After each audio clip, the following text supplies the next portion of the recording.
कुछ ना कर पाएगा, मर जाता तो अच्छा होता। बहुत सारी बात करके गई कि ये क्या है आखिर, मतलब बहुत बुरा बुरा कहे कि ये लड़का क्या कर पाएगा, कुछ ना कर पाएगा, मर जाता तो अच्छा होता। बहुत सारी बातें सहने को मिली। फिर इसके बाद सर मैंने हार नहीं मानी। जिस टाइम मुझे पैरालाइसिस हुआ था तो मैं उस टाइम पे 9th क्लास में था सर। फिर मैं एक साल एग्जाम नहीं दे पाया था क्योंकि हॉस्पिटल में था।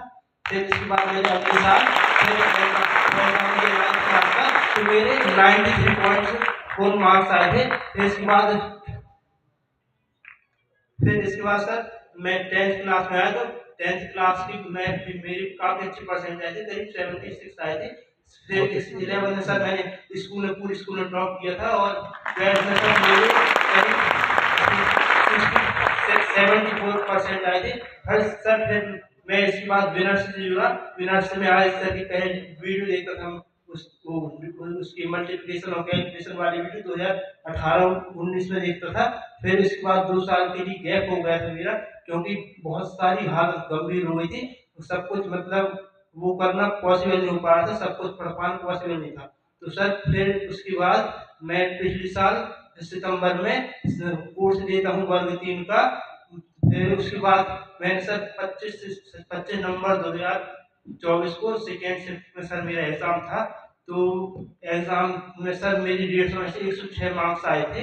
और इसके बाद जब मैं घर आया था, मेरे पापा की आंखों में आंसू आ गए थे। और सर मेरे मम्मी पापा भैया हमेशा यही बात बोलते हैं कि बेटा कुछ भी करना, सिर्फ हार नहीं मानना, बस हमेशा दृढ़ संकल्प बनाए रखना, कभी हार नहीं मानना, हमेशा बढ़ती चलो, आगे बढ़ते चलो। Thank you so much.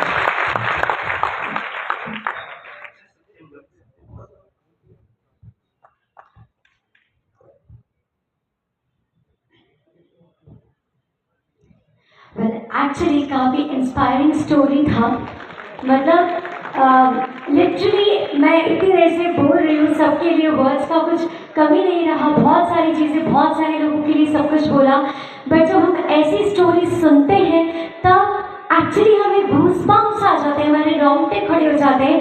And तभी हमें लगता है कि अगर हमारे पास सब कुछ होते हुए भी, सारी सुख सुविधाएं होते हुए भी अगर हम शिकायतें कर रहे हैं तो फिर ये तो बहुत ही गलत बात है। और ऐसे ही हमें इन सब स्टोरीज के थ्रू एक इंस्पिरेशन मिलता है कि when he can do it, why can't we. तो यस ऑफ कोर्स आप सभी लोगों को यही जज्बा ध्यान रखना है, यही जुनून आप लोगों को ध्यान रखना है। हेलो सर, मैं सभी लोगों को यही बात कहना चाहता हूँ कि कभी भी जिंदगी में रुकना नहीं है। भले एक चावल के तिनके समान बनना, लेकिन रोज थोड़ा थोड़ा मेहनत करके, अगर दौड़ नहीं सकते तो चल नहीं सकते तो रैंक कर, नहीं तो घिसक कर, कुछ भी करना, लेकिन हमेशा आगे बढ़ते रहना।